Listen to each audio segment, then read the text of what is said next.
ప్రభాస్ గారు surprising and మెయిన్గా ఇది మాత్రం ఎవరు మిస్ అవ్వకండి. సర్ప్రైజింగ్ అంటే ఇంకా మన ప్రతి 10 నిమిషాలకు ఒక క్యామియో ఉంటుంది. అంటే మెయిన్ యాక్టర్స్ అనమాట. ఈ సినిమాలో ఆర్జీవి గారు కూడా మధ్యలో వస్తారనమాట. మీ ఎవరికి ఎక్కడ గ్రాఫిక్స్ అనేదే కనిపించదు అనమాట. మొత్తం అంతా కంటికి కట్టినట్టు చూపిస్తుంది అని చెప్పేసి మాత్రం పక్కా చెప్పుకోవాలి. ఇలా ప్రతి ఒక్క క్యారెక్టర్ గురించి మాట్లాడుకోవాలంటే హాఫ్ అన్ అవర్ పైన మాట్లాడుకోవాలి. అంత చాలా బాగుంది సినిమా. ఫస్ట్ హాఫ్ ఈ ఊహలకు అందకుండా లాస్ట్ హాఫ్ అన్ అవర్ అయితే పిచ్చి మైండ్ బ్లాక్ అయిపోయి అందరూ ఇంకా గూస్ బంప్స్ అయితే మనకి థియేటర్లోంచి జనాలు బయటకు వస్తుంటే ఇంకా గూస్ బంప్స్ పోలేదండి. మీరు కూడా సినిమా చూసి నాకు చెప్పండి అనే విధంగా చెప్తున్నారంటే. మార్కెట్లో ఒక డ్రగ్ ఉంటుంది తెలుసా, నాగశ్విన్ ఆ డ్రగ్ కొట్టి తీసాడు.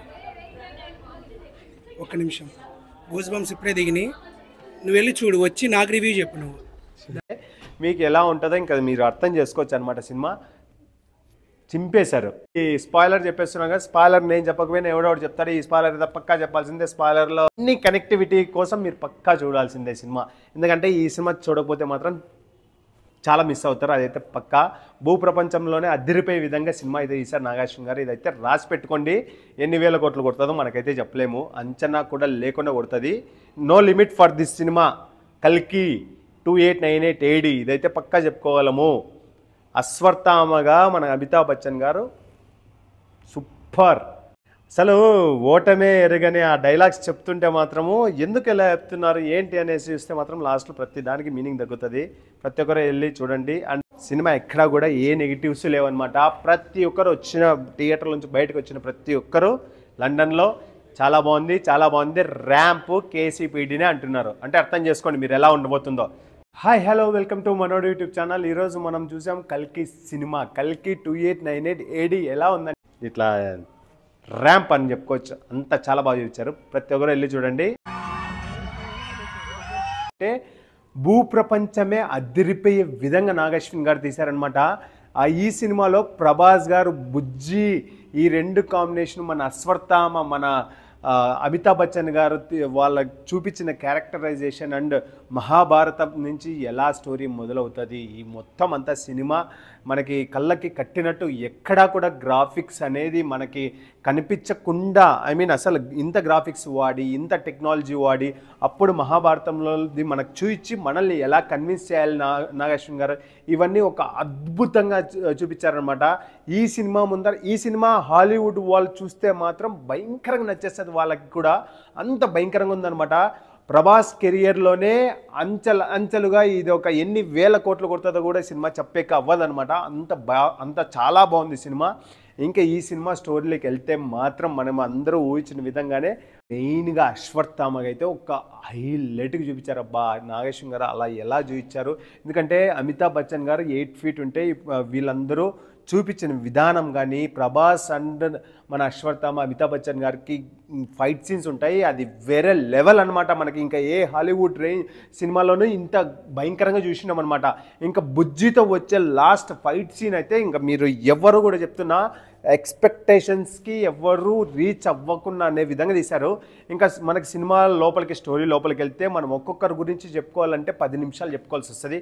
కానీ అలా చెప్పేసుకోవాలంటే మాత్రం స్టోరీ మనకి స్టార్టింగ్లోనే ఫస్ట్ హాఫ్లో మనకి బుజ్జి అండ్ మన భైరవాని చూస్తారన్నమాట. కాశీ నగరంలో ఎలా ఉంది పరిస్థితి, అంత భూప్రపంచం అంతా అంతమైన తర్వాత కాశీలో చివరి నగరంగా ఎలా ఉంటుంది పరిస్థితి. అండ్ సుప్రీం అంటే ఏంటి, ఆ లోపల ఏముంటుంది, ఇవన్నీ మనకి చాలా బాగా అద్భుతంగా చూపించారన్నమాట. ప్రభాస్ గారు దాని లోపలికి వెళ్ళాలని చెప్పేసి యూనిట్స్ కొని దాని లోపలికి వెళ్ళాలని చెప్పేసి చాలా ప్రయత్నాలు చేస్తుంటాడు. ఈ ప్రయత్నంలో భాగంలోనే అక్కడ మనకి దీపికా పదుకొనే ఈ సినిమాలో మెయిన్ ముఖ్యమైన క్యారెక్టర్. సినిమా అంతా నడిచేదే దీపికా పదుకొనే ద్వారా అని చెప్పుకోవాలి. అక్కడ లోపల మనకి ప్రెగ్నెంట్ లేడీగా లోపల ఒక భగవంతుడు పుడతాడని చెప్పేసి మనకు చూపించడం కానీ, ఆ చూపించిన దాన్ని అశ్వత్థామ వరకు వీళ్ళందరూ ఎలా చేరుతారు, మనకి ట్రైలర్లో దానిలో చూపించిన విధంగా చిన్న పిల్లాడు అక్కడికి ఎలా వెళ్తారు, తర్వాత మనకి శంబాల నగరం ఎలా ఉంటుంది, అసలు శంబాల నగరం అసలు ఎలా ఏర్పరచుకున్నారు, వాళ్ళు ఎలా కనెక్టివిటీ ఉంటుంది, వీటన్నిటికీ చూపించింది మాత్రం చాలా అద్భుతంగా చూపించారు.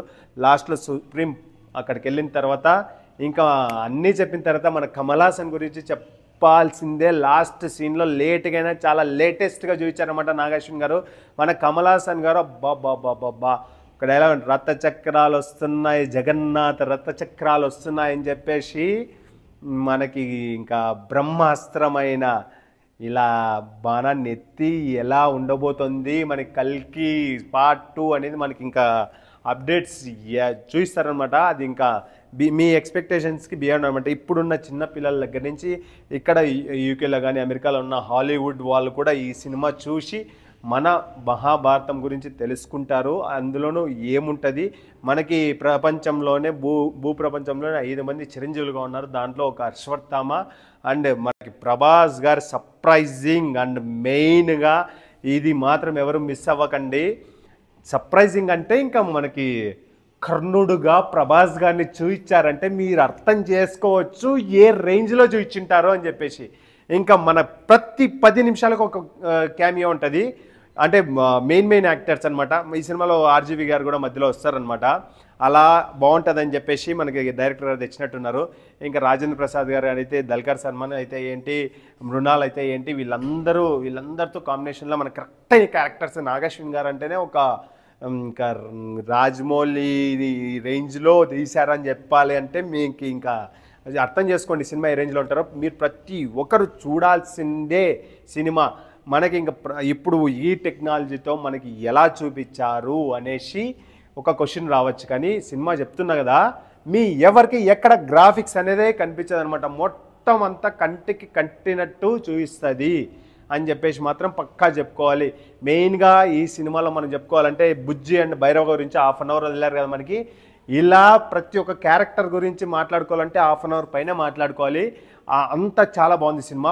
ఫస్ట్ హాఫ్ ప్రతి ఒక్కరు చూసిన తర్వాత ఏంటి ఇలా ఉంది, ఏంటి అర్థం కావట్లేదు, ఇంకా ఏంటి కాంబినేషన్స్ ఏంటి, ఎలా ఉంటుంది అనుకుంటారు. కానీ సెకండ్ హాఫ్ లైక్ ఎంటర్ అవుతూనే ఉంటుంది అబ్బా సినిమా. మీ ఊహలకు అందకుండా లాస్ట్ 1/2 అవర్ అయితే పిచ్చి మైండ్ బ్లాక్ అయిపోయి అందరూ అంత భయంకరంగా ఉంటుంది అనమాట సినిమా.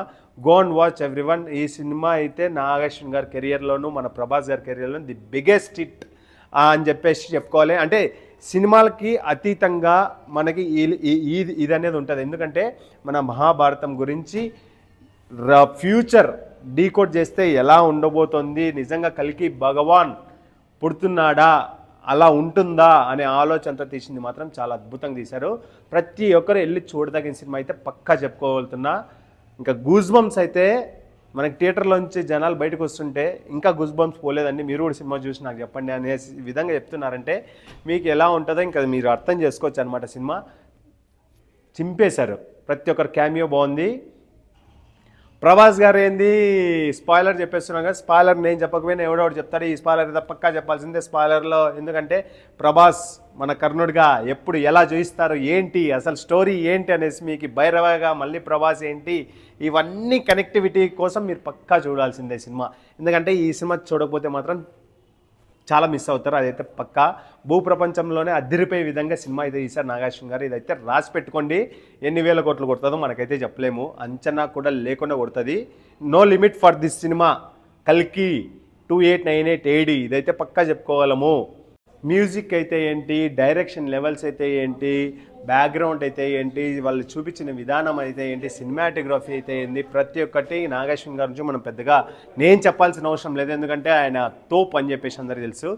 సినిమా ఎక్కడా కూడా ఏ నెగిటివ్స్ లేవన్నమాట. ప్రతి ఒక్కరు వచ్చిన థియేటర్ నుంచి బయటకు వచ్చిన ప్రతి ఒక్కరు లండన్లో చాలా బాగుంది, చాలా బాగుంది, ర్యాంప్ కేసీపీడీనే అంటున్నారు. అంటే అర్థం చేసుకోండి మీరు ఎలా ఉండబోతుందో. సినిమా సూపర్ అబ్బా. మన ఇంతకుముందు ఎలా ఉంటాడో మనం కర్ణుడిని చూడలేదు, కానీ ప్రభాస్ గారిని చూస్తే మాత్రం ఇట్లా ర్యాంప్ అని చెప్పుకోవచ్చు. అంత చాలా బాగా చూపించారు. ప్రతి ఒక్కరు వెళ్ళి చూడండి.